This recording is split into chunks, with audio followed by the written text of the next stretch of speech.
نحمده ونصلي ونسلم على رسوله الكريم اما بعد فاعوذ بالله من الشيطان الرجيم بسم الله الرحمن الرحيم ان تحرص على هداهم وان الله لا يهدي من يضل وما لهم من ناصرين۔ اے حبیب، آپ خواہ کتنے ہی حریص ہوں ان کے ہدایت یافتہ ہونے پر، مگر اللہ تبارک و تعالی ہدایت نہیں دیتا جنہیں وہ پیہم سرکشی کے باعث وہ گمراہ کر دیتا ہے، اور نہیں ان کے لیے کوئی مدد کرنے والا۔ وَأَقْسَمُوا بِاللَّهِ جَهْدَ أَيْمَانِهِمْ، اور بڑی شدت سے اللہ کی قسمیں کھاتے ہیں، لا يَبْعَثُ اللَّهُ مَن يَمُوتُ، کہ دوبارہ زندہ نہیں کرے گا اللہ تبارک و تعالی جو ایک بار مر جاتا ہے۔ بلا، ہاں، وعدن علیہ حقا ولکن اکثر الناس لا يعلمون، ہاں ضرور زندہ کرے گا، یہ اس کا وعدہ ہے، اس پر لازم ہے اس کو پورا کرنا، لیکن اکثر لوگ اس حقیقت کو نہیں جانتے۔ وہ انہیں دوبارہ زندہ کرے گا۔ لِيُبَيِّنَ لَهُمُ الَّذِي يَخْتَلِفُونَ فِيهِ وَلِيَعْلَمَ الَّذِينَ كَفَرُوا أَنَّهُمْ كَانُوا كَاذِبِينَ، تاکہ واضح کر دے ان پر وہ بات جس میں وہ اختلاف کیا کرتے تھے، اور تاکہ خوب جان لے کافر کہ بلا شبہ وہی جھوٹے تھے۔ انما قولنا لشیء اذا اردناه ان نقول له کن فیکون، ہمارا فرمان کسی چیز کے لیے جب ہم ارادہ کرتے ہیں اس کے پیدا کرنے کا صرف اتنا ہے کہ ہم اسے حکم دیتے ہیں ہو جا، بس وہ ہو جاتی ہے۔ ان تین آیات میں اللہ رب العالمین نے اپنے محبوب سے فرمایا، محبوب آپ کی انتہائی دلی خواہش کے باوجود یہ وہ لوگ ہیں کہ یہ ہدایت قبول نہیں کریں گے، کیونکہ میں کل بھی بتا چکا تھا کہ ہدایت کا ایک اصول ہے کہ جو ہدایت لینا ہی نہ چاہے، وہ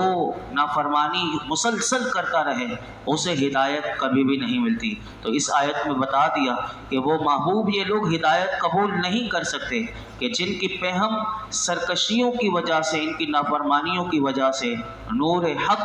دیکھنے والی وہ جو آنکھ ہے، محبوب ان کی وہ آنکھ ہی اندھی ہو گئی۔ اور کفار بڑے وثوق سے یہ کہا کرتے تھے کہ قیامت ہرگز نہیں آئے گی، اور اس پر وہ اللہ کی قسمیں اٹھا کر کہتے تھے کوئی قیامت نہیں آئے گی۔ انہیں یہ بتایا جا رہا ہے اس آیت میں، اور ان سب کے لیے پیغام ہے کہ جو قیامت کو نہیں مانتے، بتایا جا رہا ہے کہ یہ سراسر تمہاری غلط فہمی ہے کہ قیامت ضرور آئے گی، اور تمہیں تمہاری قبروں سے اٹھا کر اللہ رب العالمین کے روبرو پیش کیا جائے گا۔ یہاں اس کی کئی دلیلیں علماء فرماتے ہیں ذکر کی گئی۔ پہلی دلیل تو اس آیت میں یہ دی گئی کہ اللہ رب العالمین نے وعدہ فرمایا ہے، یہ پہلی دلیل ہے کہ وہ وعدہ فرمائے کہ قیامت آئے گی، تو اللہ کا جو وعدہ ہے وہ سچا ہوتا ہے، اور فرمایا کہ حکمت الہی کا تقاضا بھی یہی ہے کہ قیامت برپا ہو،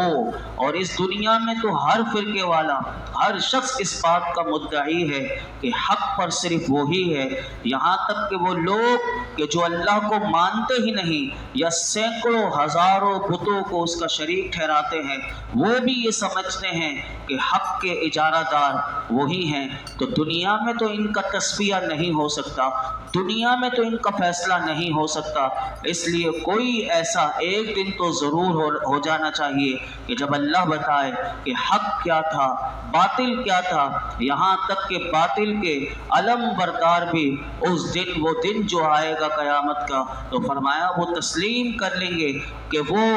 جو نبی پاک صاحب الاولاق صلی اللہ علیہ وسلم اور آپ کے غلاموں نے حق کو اختیار کیا تھا تاکہ انہیں دکھایا جائے، حق وہی تھا کہ جو محبوب لائے تھے۔ اور فرمایا اس میں دوسری ایک اور دلیل بھی دی گئی، فرمایا کہ کافروں کو یہ بھی یقین ہو جائے کہ وہ جھوٹے تھے، وہ قسمیں کھایا کرتے تھے کہ قیامت نہیں آئے گی، قیامت کے دن جب ہوگا تو انہیں پتہ چلے کہ وہ سب سے بڑے جھوٹے تھے، اور جس نظام حیات کو وہ اپنائے رہے وہ سراسر باطل تھا۔ اور اس آیت میں، تیسری آیت میں یہ بھی بتا دیا کہ اے کافروں،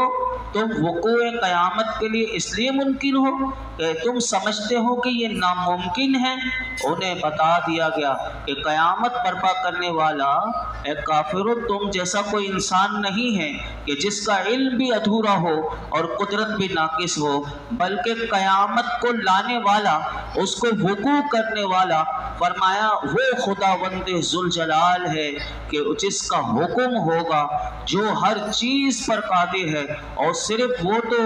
کن کہتا ہے اور وہ بپا ہو جاتی ہے، اسے کچھ بھی کہنے کی یعنی یہ کرنے کی ضرورت نہیں، بلکہ فرمایا کہ کن فیکون، ہم کسی چیز کا ارادہ کرتے ہیں تو ان نقول لہ کن فیکون، تو ہم جس کو کہتے ہیں ہو جا، قیامت کے دن فرمایا گیا کہ جب اس کو یہ کہا جائے گا کن ہو جا، تو کافروں کو بتایا گیا کہ وہ ہو جائے گی، اور ہر چیز، وہ تو رب ایسا رب ہے کہ جو ہر چیز پر قادر ہے کہ اس کے کہنے کی صرف دیر ہوتی ہے اور ہر چیز موجود ہو جاتی ہے۔ آگے ارشاد فرمایا والذین ہاجروا فی اللہ من بعد ما ظلموا لنبوئنہم فی الدنیا حسنہ ولأجر الآخرۃ اکبر لو کانوا یعلمون، اور جنہوں نے اللہ کی راہ میں اپنا گھر بار چھوڑے، اس کے بعد کہ ان پر ظلم کیا گیا، تو ہم ضرور انہیں دنیا میں اچھی جگہ دیں گے، اور بے شک آخرت کا ثواب بہت بڑا ہے۔ کسی طرح یہ لوگ جانتے۔ اس آیت کا شان نزول یہ ہے کہ حضرت قتادہ رضی اللہ تعالیٰ عنہ فرماتے ہیں یہ آیت رسول اللہ صلی اللہ علیہ وسلم کے ان صحابہ کرام کے بارے میں نازل ہوئی کہ جن پر اہل مکہ نے بہت ظلم کیا کہ انہیں دین کی خاطر اپنا وطن مکہ مکرمہ کو چھوڑنا پڑا، بعض ان میں سے حبشہ چلے گئے اور پھر وہاں سے وہ مدینہ تشریف آئے، اور بعض مدینہ شریف کو ہی ہجرت کر گئے۔ ان صحابہ کی اللہ نے اس آیت میں تعریف فرمائی اور ان کے اجر کو بہت بڑا اجر قرار دیا۔ تو اس آیت سے یہ معلوم ہوا کہ ہجرت کرنے والے صحابہ جو تھے وہ بہت بڑی فضیلت والے ہیں۔ اول تو یوں کہ ان کے لیے بڑے اجر کا اللہ نے وعدہ کیا، اور دوسرا یہ کہ ان کے خالصتاً کہ وہ اللہ کی رضا کے لیے انہوں نے ہجرت کی تھی، اس کی گواہی اس آیت میں اللہ رب العالمین نے خود دی کہ وہ میری رضا کے لیے انہوں نے اپنے وطن کو مکے کو چھوڑا تھا۔ اور تو اسی طرح قرآن مجید میں اور احادیث مبارکہ میں ہمیں بہت سی آیات بھی ملتی ہیں اور حدیثیں بھی ملتی ہیں کہ جن میں صحابہ کرام کی فضیلت بیان کی گئی۔ یہاں پر میں ایک آیت آپ کے سامنے صرف رکھتا ہوں اور حدیث پاک ایک دو آپ کے سامنے رکھتا ہوں، اور اسی آیت پر ہم آج اختتام کریں گے۔ قرآن حکیم میں اللہ رب العالمین نے ان صحابہ کے لیے جنہوں نے ہجرت کی، قرآن میں کیا فرمایا سنیے۔ فرمایا فالذین ہاجروا وَأُخْرِجُوا مِن دِيَارِهِمْ وَأُوذُوا فِي سَبِيلِي وَقَاتَلُوا وَقُتِلُوا لَأُكَفِّرَنَّ عَنْهُمْ۔ اب یہ دیکھیے کیا شان والے صحابہ ہیں، میرے آقا کی شان تو کیا شان ہے، حضور کے غلاموں کی شان بھی اللہ کس انداز سے بیان کرتا ہے۔ یہ سورہ آل عمران کی آیت نمبر 195 ہے۔ فرمایا کہ فَالَّذِينَ هَاجَرُوا وَأُخْرِجُوا مِن دِيَارِهِمْ وَأُوذُوا فِي سَبِيلِي، فرمایا کہ پس جنہوں نے ہجرت کی اور اپنے گھروں سے وہ نکال دیے گئے اور میری راہ میں انہیں ستایا گیا اور انہوں نے جہاد کیا اور قتل کر دیے گئے، فرمایا لَأُكَفِّرَنَّ، یہ کام جو انہوں نے میرے لیے کیا ہے، اللہ فرماتا ہے کہ میرے لیے گھر سے نکالے گئے، ستائے گئے اور انہوں نے میری راہ میں جہاد کیا، میں انہیں اجر کیا دوں گا؟ فرمایا لَأُكَفِّرَنَّ عَنْهُمْ سَيِّئَاتِهِمْ، فرمایا کہ میں انہیں اجر یہ دوں گا کہ سب سے پہلے میں ان کے سب گناہ ان سے مٹا دوں گا، اور فرمایا وَلَأُدْخِلَنَّهُمْ جَنَّاتٍ تَجْرِي مِن تَحْتِهَا الْأَنْهَارُ، اور ضرور میں انہیں ایسے باغات میں داخل کروں گا کہ جن کے نیچے نہریں جاری ہیں، ثوابا من عند اللہ، یہ اللہ کی بارگاہ سے اجر ہے، واللہ عنده حسن ثواب، اور اللہ ہی کے پاس اچھا ثواب ہے۔ حدیث مبارکہ میں کہتا ہے حضرت عبداللہ بن عمرو رضی اللہ عنہما فرماتے ہیں کہ اللہ کے محبوب علیہ الصلوۃ والسلام نے ارشاد فرمایا فرماتے ہیں مجھ سے ارشاد فرمایا کیا تم میری امت کے اس گروہ کو جانتے ہو کہ جو سب سے پہلے جنت میں داخل ہوگا؟ حضرت عبداللہ بن عمرو کہتے ہیں میں نے عرض کیا اللہ اور اس کے رسول بہتر جانتے ہیں۔ تو میرے آقا نے ارشاد فرمایا قیامت کے دن مہاجرین یہ ہجرت کرنے والے، حضور فرماتے ہیں جنت کے دروازے کے پاس آ کر جنت کے دروازے کو کھلوانا چاہیں گے تو جنت کا جو خازن ہے، جو جس کی ڈیوٹی جنت کے دروازے پر ہے، میرے آقا فرماتے ہیں جنت کے خازن ان سے کہیں گے کیا آپ سے حساب لے لیا گیا؟ وہ کہیں گے ہم سے کس چیز کا حساب لیا جائے گا؟ حالانکہ اللہ کی راہ میں ہماری تلواریں ہمارے کندھوں پر تھی، حتیٰ کہ اس حال میں ہمارا انتقال ہو گیا۔ میرے آقا علیہ الصلوۃ والسلام ارشاد فرماتے ہیں جب وہ جنت کا خازن یہ سنے گا، فرمایا ان کے لیے جنت کا دروازہ کھول دیا جائے گا تو وہ دوسروں لوگوں کے جنت میں داخل ہونے سے پہلے میرے آقا فرماتے ہیں 40 سال تک وہ جنت میں کیلولہ کر رہے ہوں گے۔ کیا شان ہے ان کی کہ بعد میں وہ 40 سال بعد دوسرے جنت میں آئیں گے، یہ مہاجرین 40 سال پہلے میرے آقا فرماتے جنت میں پہنچ کر 40 سال یہ جنت میں کیلولہ کر رہے ہوں گے۔ کیا شان ہے ان صحابہ کی۔ اور اسی طرح یہاں پر ایک بات یاد رکھیے گا کہ ہجرت کا یہاں سے پتہ چلا کہ ہجرت صرف اللہ کی رضا کی خاطر ہونی چاہیے۔ یاد رکھیے گا کہ جب اللہ کی رضا کی خاطر کوئی ہجرت نہ ہو تو اس پر کوئی فضیلت نہیں ملتی۔ جیسے کہ بخاری شریف کی حدیث پاک سے آپ کو یہ مسئلہ بھی سمجھ میں آ جائے گا۔ بخاری شریف میں حدیث پاک ہے، حضرت فاروق اعظم رضی اللہ تعالیٰ عنہ فرماتے ہیں، آپ روایت کرتے ہیں کہ اللہ کے محبوب علیہ الصلوۃ والسلام نے ارشاد فرمایا اعمال نیت سے ہیں اور ہر شخص کے لیے وہی ہے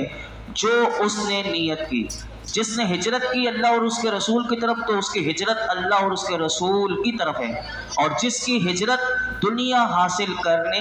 یا کسی عورت سے نکاح کرنے کے لیے ہو تو فرمایا اس کی ہجرت اسی کی طرف ہے کہ جس کی طرف اس نے ہجرت کی۔ اس سے یہ معلوم ہوا کہ ہر وہ نیک عمل جو ہم کریں اگر اس میں اللہ کی رضا کی نیت ہم نے نہ کی تو اس نیک عمل کو تو ہم نے کر لیا لیکن اس کی فضیلت پانے سے ہم محروم رہیں گے۔ تو اس لیے یہ حدیث پاک سے یہ پتہ چلا نکاح کرنے میں بھی وہ دنیا کا کوئی بھی کام نیک عمل کرے اس میں اللہ کی رضا انسان شامل کر لے تو اسے برکتیں بھی مل جائیں گی۔ ہم اللہ کی بارگاہ میں دعا کرتے ہیں کہ اللہ ہمیں اپنی رضا حاصل کرنے کی نیت سے نیک اعمال کی توفیق عطا فرمائے۔ اس آیت میں دو باتیں اور آئی ہیں، لَنُبَوِّئَنَّهُمْ فِي الدُّنْيَا حَسَنَةً کہ ہم ضرور انہیں دنیا میں اچھی جگہ دیں گے۔ یہ صحابہ کی تعریف میں اللہ نے فرمایا۔ اچھی جگہ سے کیا مراد ہے؟ اب علماء نے اس کی تفسیر میں کہا اس سے مراد مدینہ طیبہ ہے جسے اللہ رب العالمین نے ان کے لیے ہجرت کی جگہ بنایا۔ اور مروی ہے کہ فاروق اعظم رضی اللہ تعالیٰ عنہ اپنے زمانہ خلافت میں کسی مہاجر صحابی کو جب کوئی چیز مال غنیمت میں سے یا کوئی چیز بھی آپ تحفہ دیتے، عطیہ دیتے، نذرانہ دیتے تو ان مہاجرین سے آپ یہ فرمایا کرتے تھے کہ اللہ تعالیٰ تمہاری اس مال میں برکت دے اور اسے لے لو کیونکہ یہ وہ ہے کہ جس کا دنیا میں اللہ رب العالمین نے تم سے وعدہ کیا ہے اور آخرت میں جو تمہارے لیے تیار کر کے رکھا ہے وہ اس سے کہیں بہتر ہے۔ اور یہی آیت فاروق اعظم جب مہاجرین کو جب کوئی تحفہ دیتے تو یہ آیت ان کو پڑھ کر سنایا کرتے تھے، والذین ہاجروا فی اللہ من بعد ما ظلموا لنبوئنہم فی الدنیا حسنہ ولاجر الآخرۃ اکبر لو کانوا یعلمون کہ جنہوں نے اللہ کی راہ میں اپنے گھر بار چھوڑے اس کے بعد کہ ان پر ظلم کیا گیا تو ہم ضرور انہیں دنیا میں اچھی جگہ دیں گے اور بے شک آخرت کا ثواب بہت بڑا ہے۔ کسی طرح یہ لوگ جانتے تو یہاں سے حسنہ سے یہ بھی پتہ چلا کہ مدینہ طیبہ کی تعریف کی گئی۔ اور صحیح مسلم میں حضرت سعد رضی اللہ تعالیٰ عنہ سے روایت ہے کہ نبی اکرم صلی اللہ علیہ وسلم نے ارشاد فرمایا مدینہ لوگوں کے لیے بہتر ہے، مدینے کی سرزمین لوگوں کے لیے سب سے بہتر ہے۔ فرمایا اگر جانتے مدینے کو تو جو شخص اعراض چھوڑے گا اللہ اس کے بدلے میں اسے لائے گا۔ یعنی مدینے کو جو شخص بطور اعراض چھوڑے گا، یعنی کوئی اس کو اہمیت نہیں دے گا، بس چھوڑ دے گا مدینے کو، فرمایا اللہ اس کے بدلے میں اسے لائے گا جو اس سے بہتر ہوگا۔ اور مدینے کی تکلیف اور مشقت پر جو ثابت قدم رہے گا، میرے آقا فرماتے ہیں روز قیامت میں اس کا شفیع یا گواہ بنوں گا۔ یعنی مدینے میں اگر کسی کو کوئی تکلیف پہنچ جائے یا کوئی مشقت اسے اٹھانی پڑ جائے، میرے آقا فرماتے ہیں قیامت کے دن میں اس کا وہ شفیع یا گواہ ہوگا۔ اگر لوگ جانتے، اس کا ایک معنی یہ ہے کہ اس کی تفسیر میں علماء نے کہا کہ اگر یہ کافر یہ بات جانتے کہ آخرت کا ثواب اتنا ہے ان کی دنیا کی پسندیدہ نعمتوں سے، تو پھر وہ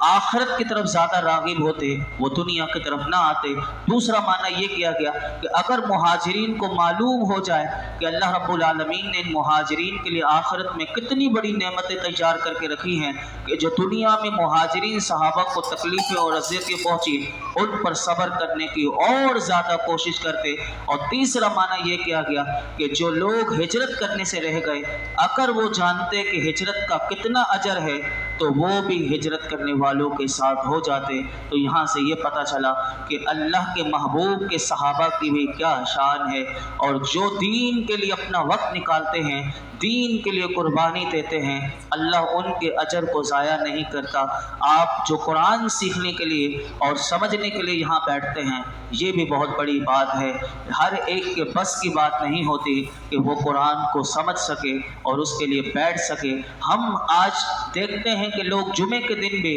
نہیں سنا جاتے تقریر، دین کی علم کی بات نہیں سنی جاتی، اور اکثر ہمارا معاشرے میں حال یہ ہو گیا کہ وہ آتے اس وقت ہیں کہ اب تو اتنا یعنی دوری کے پہلے تو خطبے میں آ جاتے تھے، اب تو خطبہ بھی ختم ہو جائے کہ امام صاحب کا اللہ اکبر ہو تو وہ جمعہ پڑھنے آتے ہیں۔ مجھے بتائیے کیا ہم دین سیکھیں گے؟ دین کے لیے انسان کو وقت دینا پڑتا ہے اور اس کے لیے قربانی دینی پڑتی ہے۔ اللہ رب العالمین ہمیں دین کو سمجھنے اور اس کا پیغام دوسروں تک پہنچانے کی توفیق عطا فرمائے، اور دین پر اللہ ہمیں عمل کی توفیق عطا فرمائے۔ الحمدللہ رب العالمین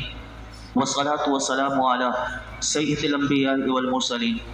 وعلی آلہ واصحابہ اجمعین۔ اے اللہ پاک جو کچھ ہم نے سنا ہے اس میں کوئی غلطی کوتاہی ہو معاف فرما، اپنی بارگاہ میں قبول فرما، قرآن حکیم کا فیضان عطا فرما، قرآن حکیم کا قدردان بنا دے۔ میرے مولا ہم سب کو قرآن حکیم کی برکت سے اللہ ہماری ساری پریشانیاں، بیماریاں، دکھ تکلیف دور فرما دے۔ یا رب العالمین ہمارے رزق حلال میں برکت عطا فرما۔ یہ جتنے حاضرین موجود ہیں میرے مولا، جس کے دل میں جو مراد ہو پوری فرما دے۔ وصلی اللہ تعالی علی خیر خلق محمد وعلی آلہ وصحابہ